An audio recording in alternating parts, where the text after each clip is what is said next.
On the 18th of November 1978, members of the Guyanese police force and the U.S. military ventured into the dense rainforest of northern Guyana.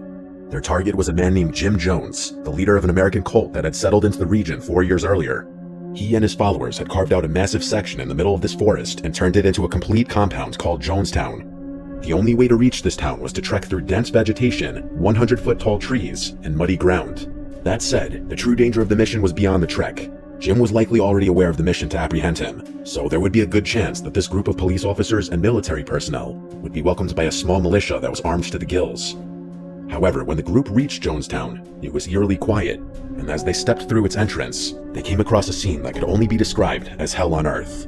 The entire town was empty, except for the central pavilion, which was surrounded by the remains of hundreds of people, including many children. The total number of victims was calculated to be around 900, making it the largest single loss of American civilian life in a deliberate incident up until that point in history. And while this was initially considered an open and shut case of a mass shooting, the reality was far more horrific than anyone could have imagined. Jim Jones' cult originally started as a church in the US, but as it became more popular, it started garnering criticism from the media and the government for Jim's support of communism in places like Soviet Russia. So in 1974, he moved deep into the rainforests of Guyana to escape the scrutiny, and a large number of his most loyal followers went with him. He presented this new location as a self-sustained paradise where he and his followers could live a life of peace and serenity. These are potato chips made from plantain, and they're more delicious. They're a combination of a potato chip and a french fry. And radishes, You don't know what you're missing down here. They make their own buns and hamburgers and the leafy green vegetables. By the way, we just won first prize from the national government of Guyana for our leafy green vegetables. Here are the people at the table eating an afternoon snack. You see Pepsi-Colas here? 3 cents, American money. That sounds appetizing, doesn't it? I can't get anybody to go home with me. When in reality, life in Jonestown was anything but peaceful. Members were required to work 12 hours every day for 6 days a week, and there was nothing they could do to escape these torturous conditions. Jim had already reached an agreement with the Guyanese government to make getting a visa back to the US almost impossible. On top of that, the whole compound was surrounded by a fence, with armed guards patrolling outside to catch anyone trying to escape. But as time went on, relatives of the cult members still living in the US began urging the government to bring their loved ones back home. So in November of 1978, Congressman Leo Ryan and 17 other people, including members of the media, visited Guyana to investigate Jonestown. They reached the headquarters on November 17th and began their operation, looking around, talking to people, anything they could do to learn the truth about Jonestown. Surprisingly, things looked just as carefree and jovial as Jim had portrayed in his promotional videos. Of course, it later came out that Jim had actually run rehearsals on how to convince Leo's delegation that everyone was happy and in good spirits. But even then, the truth didn't stay hidden for long. That night, 2 members, Vernon and Monica, secretly passed an ominous note to the delegation that read, "Dear Congressmen, Vernon Gosney and Monica Bagby, please help us get out of Jonestown." This prompted the delegation members to ask others if they wanted to leave as well, and 9 more cult members found the courage to come forward. This even included one of Jim's closest men, shedding light on just how bad the living conditions in Jonestown truly were. The next morning, Leo's group took these members to the nearby Kaituma airstrip so they could return home. But just as they were boarding the planes, Jim's henchmen pulled up in front of the plane in a truck and opened fire, killing 4 people, including Congressman Leo Ryan. Back at Jonestown, Jim gathered the members at the central pavilion and told them to drink the poisoned grape flavor aid. In his words, this was the only way to escape the American government. We can't go back. They won't leave us alone. They're now going back to tell more lies, which means more congressmen, and there's no way we can survive. In the end, while many brainwashed cult members agreed with Jim and drank the poison juice willingly, others, including children, were forced to drink it at gunpoint. Some were even injected with cyanide or shot outright. The American military was on its way to Jonestown as soon as it became aware of the shooting at the airstrip. Unfortunately, by the time they got there, it was already too late. The sheer scale of the tragedy, combined with the fact that many of the victims were forced into it, turned it into the most haunting sight those soldiers or anyone has ever found in a forest. On April 4th, 1922, a mechanic named Albert Hofner visited the Gruber house located near a forest in Weidhofen, Germany. The family had hired him to repair their barn motor a few weeks earlier. However, when he reached the house, he noticed something strange. The cows and dogs were making a lot of noise in the barn, yet the rest of the house was completely silent. He tried knocking and calling out to them many times, but no one came to the door either. Assuming they weren't home, he waited in their yard for an hour before deciding to leave. But just as he was about to leave, he noticed that the door to the motorroom was unlocked. So he decided to repair the motor anyway, and come back for his payment later. After finishing the repairs, Albert wanted to inform one of their neighbors about his work, but the home was completely isolated, with the closest neighbor over half a kilometer away. With no other option, he made the detour and knocked on the door of Lorenz Schlittenbauer, Gruber's closest neighbor. Lorenz, however, found the empty house extremely suspicious. He knew the family well and figured they would have informed him if they were going somewhere. So later that evening, he joined 2 of his neighbors to go check things out for themselves. Sure enough, the house was just as empty as Albert had reported. As they were looking around the house, one of them noticed that the door to the machine area was also unlocked. The 3 entered through this door. After examining the machine room, they decided to check further by breaking open the barn door connected to it. However, the horrific sight they witnessed on the other side of the door likely stayed with them for the rest of their lives. At first, things looked normal, but then one of them spotted what looked like a human foot sticking out from a pile of hay. This turned out to be the remains of 72-year-old Kazelia, the head lady of the house. As they got closer, they also noticed 3 more bodies scattered throughout the barn. These included the head of the house, 63-year-old Andreas Gruber, and his 2 daughters. Things became even more gruesome. They also discovered the remains of Andreas's 2-year-old grandson Josef in his stroller, with his skull crushed in, as well as the family maid Maria in a different room. Someone had murdered the entire Gruber family and left without getting caught. Later investigation concluded that the family was killed 4 days earlier on the 1st of April, but what made this already horrific crime even more chilling was that it was carried out over the course of several hours. The killer likely spent a long time in the house afterward, trying to hide the evidence by covering it with hay and blankets. The room with the maid even had clothes stuffed into its windowsill to make spotting her from outside more difficult. Most assumed this was the result of a robbery gone wrong. However, most valuables were still in the house, which complicated the case even further. Neighbors reported that the family had seen men staring at their home from the woods on multiple occasions. Their previous maid had quit months earlier, claiming the house was haunted, and someone had broken into the machine room a few days before the killings. None of these clues helped investigators find the killer, and since the home was so isolated, there were no witnesses. To this day, the Gruber family murders remain an unsolved mystery.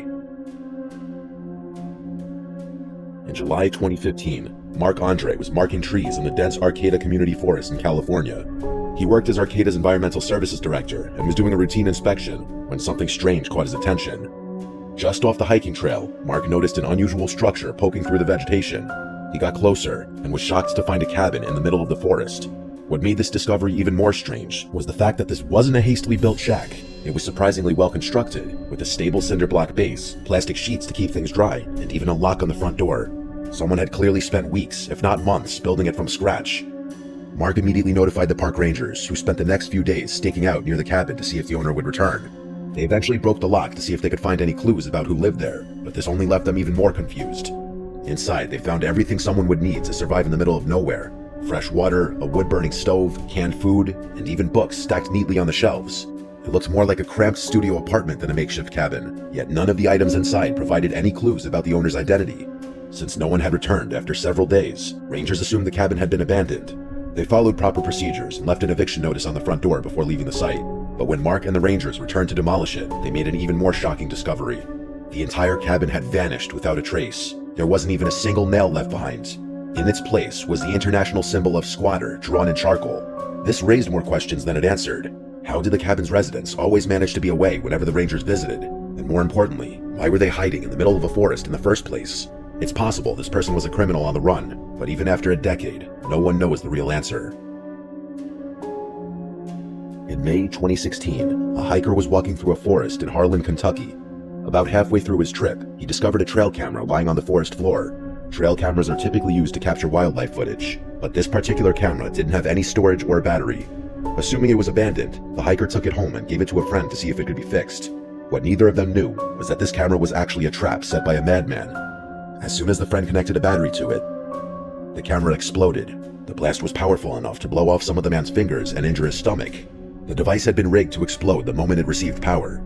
After being alerted to the incident, authorities swept the area where the camera was found and discovered another trail camera with similar modifications, but it didn't contain anything that could help identify who placed it there. While canvassing local neighborhoods, investigators finally caught a break. 2 different people reported hearing an explosion at a neighbor's house several months earlier. That neighbor was 39-year-old Mark Sawaf. When authorities searched his home, they found buckets filled with bomb-making materials and a handwritten note that read, "Broken camera for a broken soul." He was arrested on June 21st, 2016, but before he could be officially charged, the police wanted his help locating other explosive cameras he may have left behind. During this trip, Sawaf tried to grab an officer's gun, likely in an attempt to escape. In the struggle, he was accidentally shot and killed. Before his death, he helped the police find 12 more rigged cameras hidden throughout the Harlan forest, but it's entirely possible that many others are still out there, waiting to be discovered by an unsuspecting passerby.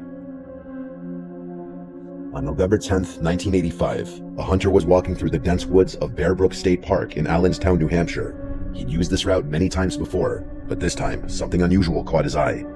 Hidden beneath a pile of leaves and debris was a rusted 55-gallon metal drum. Curious, he walked closer, only to discover the chopped-up remains of 2 people inside. Authorities were alerted immediately. Later investigation revealed the victims were a young woman and a young girl. Both had been killed by blunt force trauma to the head, then cut into pieces and stuffed into the barrel. Sadly, both bodies were too disfigured to identify. With no leads, the case went cold until the year 2000. A state trooper was revisiting the area where the first barrel was found, hoping to uncover new clues. But instead, he came across something far worse. Another identical 55-gallon barrel, just 150 yards from the first one. Inside were the remains of 2 more young girls, both between 1 and 4 years old. They had been killed in the same brutal fashion, blunt force trauma, then dismembered. The discovery confirmed that all 4 murders were the work of the same person, but even with this new evidence, the case remained unsolved for another 14 years. Finally, thanks to advanced DNA testing, 3 of the 4 victims were identified. The adult woman was 24-year-old Marlice Elizabeth Honeychurch. The 2 children were her daughters, 7-year-old Mary Vaughn and 11-month-old Sarah McWaters. This identification helped narrow the investigation, but didn't immediately reveal the killer.